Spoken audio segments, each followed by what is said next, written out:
This is Tony and Susan Alamo of the Tony and Susan Alamo Christian Foundation, coming to you from Nashville, Tennessee. It's so nice to be here with you. Well, darling, I just praise and thank the Lord for being here, for you being here with me at this time, and I just want to let the whole world know that it takes the faith of 1,000 men to do what you've been doing the last few months after that horrible brush with death. You know, Tony, I don't believe that during that period of time that God was ever any more real to me or Christ was any closer to me than he was during that period of time.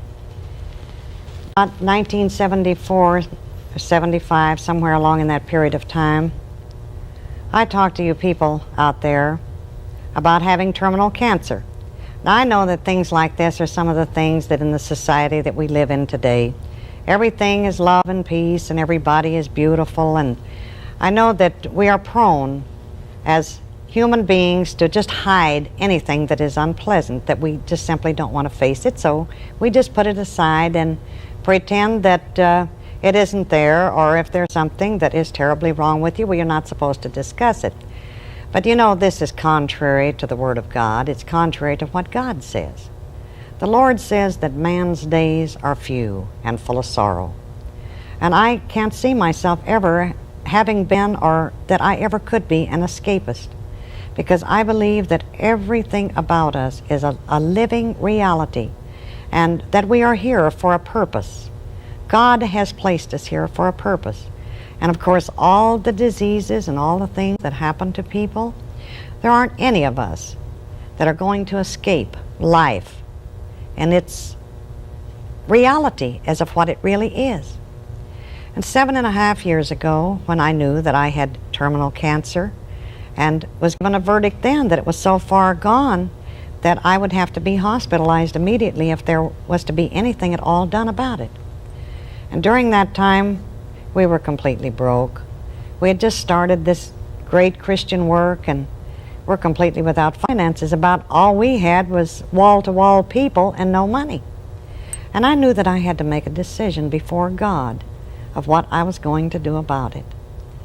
And I remembered when I was a little girl, 9 years old, and I had made my commitment to Jesus Christ at that time. And how, from the depths of my little heart and soul, I had said to the Lord, Lord, I'll give you my life. And when the doctors 7.5 years ago gave me the verdict that I had terminal cancer and that it definitely was in a very, very desperate stage at that time, I walked out into this little waiting room and I sat down and I made a decision before God that I would give my life to the Lord, because I knew that I couldn't stop. I knew if I did that the church would collapse, because it was about all both of us could do to keep it together at that time. And I made that decision before the Lord that I would give him my life. Now, I want every person out there to understand that I did not make that decision because I felt that medical science was incompetent. Quite the contrary. We didn't have either the finances or the time for hospitalization for me. So I made up my mind and made my decision before the Lord that I would just simply take my cross and that I would carry it. And I worked every day of my life and had a group of young people that were workers too, and we worked together to establish for the Lord. I didn't complain. I simply went on every day of my life and I did whatever I could do before God. The day before I had this collapse, 3 months ago, I worked the night before. I collapsed the next day and was taken to the hospital. I knew that every day of my life I had to make a contribution before God. I knew that every day of my life I had to do something constructive for Jesus Christ. And I did that. And then finally I simply collapsed. And I was taken to the hospital at Fort Smith, Arkansas. And when I went into the hospital, in convulsions. I was just convulsed in pain. And I had suffered for 7.5 years. They hadn't been 7.5 years. No, any person that knows anything about terminal cancer knows that you don't just walk on with a hop, skip, and a jump without any pain or any suffering. And I had suffered something terrible. And when they took me into the hospital, I asked for 3 of their top cancer surgeons. And when the doctor came in, I said to him, "Doctor, there isn't anything that medical science can do for me. I'm too far gone." I said, "I have had terminal cancer for 7.5 years now, and I've worked every day." And I said, "I know now that it's through every part of my body. I know that. I knew when it went into my liver, into my lungs." I said, I realized it. I knew it at the time. But I knew that there wasn't anything really that I could do about it. I knew that it was too far gone, that there was nothing that could be done. So the doctor looked at me rather skeptically like, well, you know, it seems a little strange that anyone could just so cool and calm to simply say that every part of my body is simply eaten up with cancer. So they gave me 4, I believe, the greatest doctors in the world. I think I had the finest medical attention that any person could have had. So they took me to surgery, and when they opened me, they saw that everything I had said was true. Every part of my body was completely eaten away with cancer. Every part of it. It was in the lungs, liver, intestines, kidneys, female organs. Everything was just simply and completely devoured. So they saw that there was nothing that could be done, and the doctor said that it would have been like sewing cancer to cancer. So they just simply stitched me up and they sent me over to die. Now, I had said to the doctor before I went into surgery, I said, "Now I can tell you what you're going to say. You're going to say when you open me that I'm going to die, but I'm not going to die." I said, "I'm not finished here yet. I have a lot of work to do on this side of eternity yet, and I'm not ready to die." And I said, "Because Jesus died, I can live, and I'm going to live." So of course, after they had seen that everything I had told them was true, they were absolutely astounded. So they sent me over to die, and they expected me to last for about 2 hours.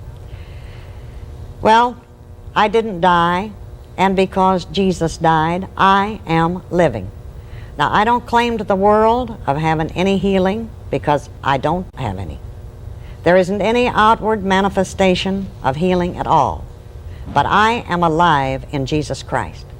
And to me, this is the greatest miracle in the world, that a person could be that far gone and be able to stand on their feet and continue on and be the head of a large organization and work every day. This was another thing that absolutely astounded the doctors, that I had stayed on my feet and that I had continued to work after they knew, because they said in all their years of medical science, in their years of practice, that they had never in their lives ever seen anything like it, that it was absolutely a miracle that I had been able to stay on my feet and to work as long as I had. Now, I didn't even have the stitches out of me, and I said to one of my doctors, "I'm going home." And he said, "But Susan, you still have the stitches in you." And I said, "Yes, I know. I do, but I'll come back and have them out." So I went home and picked up the phone, and I called Virginia and different places, and I said, "I'm coming down to preach the gospel." And I said, "The Lord has given me a miracle. And I don't believe there has been any time in my life that Jesus Christ was any more precious to me. I don't believe there has ever been a time in my life that God was as close to me as He was during that time." And you know the thing that I thought about during that period of time too? I thought, what do people do in a crisis like this? People that have been wicked and people that have done abhorrible things before God. What would they do if they were faced with a crisis like that? Because I felt such security in the Lord, I gathered all the people together the night before I went into surgery the next morning. And I said, "Now, I'll tell you what they're going to tell you." I said, "They're going to tell you that I am dying, but don't you believe them? And I said, any person who says to you, now, do you people just simply make up your mind, this is it, the Lord's going to take her on? I said, you say to them, oh, ye of little faith. And one of my doctors said to me after I had come out of surgery, he said, but you know, Susan, he said, God doesn't heal everybody. And I said, you know, doctor, you are right. The only persons that Jesus ever healed were the ones who asked him and the ones who believed that he would do it. Because I don't remember through the pages of the Bible that any person ever went to Jesus Christ in truthfulness and sincerity when they were desperate and asked him for help, that he ever turned them away. Now, my case isn't something that couldn't be easily proven, because any person who would doubt it in any respect, like Jesus said, though, he said, though someone would be raised from the dead, there are some who still would not believe. I believe in the condition that I am in, that I will see the coming of Jesus Christ. Now, you know, a person would have to believe the gospel that they preach to go to such extents as I have gone with it, without any doubt or without any fear, because I didn't have any concern about anything being wrong between me and my God, because I knew that all was well between me and him. I knew that there wasn't one thing in my life between me and the living God. And do you know, friends, at a time like that, when you are facing death, and you know that, you realize that, I'm not a fool. I know what terminal cancer means, and I know what death means. Death is eternal and everlasting. And if I said to you that I had great strength in those trying hours, I would be completely untruthful, because I had no strength at all. My strength was in the Lord, and I was leaning, looking, and trusting him with every fiber of my being. It isn't an easy decision for a person to make, to give up their life. That isn't an easy decision. It wasn't an easy one for me, and if I said that I did it easily, it would be untruthful, because I didn't. You know, Tony and I have lived such a different life than most married couples have lived. We've never been separated. Our lives together, we have spent 24 hours a day together. And I love my husband with all my heart. And all the young people that God has placed in our hands, I love every one of them as dearly as if they belong to me. And it isn't an easy decision for a person to make, to give their lives unto the Lord. But I know that my Redeemer liveth. I don't preach some kind of gospel to you out there and then live a different type of life myself. I knew that these young people, all of them, had been faithful. They had been dedicated to God. And I wanted to see all the security given to them in their lives that they could possibly have. Most of them are married now, and they have families of their own, and some of them incidentally getting to be quite large families. And I wanted to see them have businesses set up, that they would have security and have an income coming in. I wanted to do and complete a job for God. That's why the Lord has let me live, is because I did the things before God that he had called me to do, that he had required of me, and the Lord let me have my life.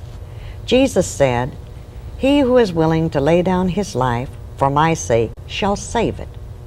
He shall be able to keep his life. And I know that in those dark hours when it just looked so impossible, and the suffering and the pain that I went through was a nightmare. It was absolutely incredible. It was 10 days and nights of just a nightmare. But there never was a time during that 10 days and nights that my faith ever wavered in Jesus Christ at all. I knew that he was there, and I had a firm hold upon that nail-scarred hand. The Lord isn't going to let me die. He's going to let me live and complete the job that he has given me to do.